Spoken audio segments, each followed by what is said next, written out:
আজি আপোনালোকক এটা সাধু কওঁ কাউৰী আৰু শিয়ালৰ সাধুটো নিশ্চয় আপোনালোকে শুনিছে কাউৰীয়ে মাংসৰ টুকুৰা এটা ঠোঁটত লৈ আহি গছৰ ফেৰেঙনিত বহে তেনেকুৱাতে তলৰ পৰা শিয়ালটোৱে আহি কয় ভণ্টি তুমি খুব ধুনীয়া গীত গোৱা আৰু সেই কথা শুনি লৈ পেলাই কাউৰীয়ে কা কা বুলি গীত গাবলৈ লওঁতেই মুখৰ পৰা সেই মাংসৰ টুকুৰা তলত পৰি যায় আৰু শিয়ালে আনন্দ মনেৰে খাই গুচি যায় এতিয়া 2024 চন সেই একেই পৰিস্থিতিয়ে উদ্ভৱ হয় কাউৰীয়ে ঠোঁটত মাংস এটুকুৰা লৈ আহি গছৰ ফেৰেঙনিত বহে তেনেকুৱা এটা শিয়াল এটা আহি পেলাই কয় ভণ্টি তুমি ইমান ধুনীয়া গীত গোৱা আৰু এটা গীত গোৱাচোন এইবাৰ কিন্তু কাউৰীয়ে অলপ বেলেগ কৰিলে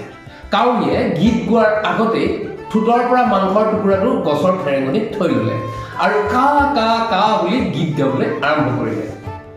শিয়ালে ঠোঁট চেলেকি গুচি গ'ল এতিয়া মোৰ কথাটো হ'ল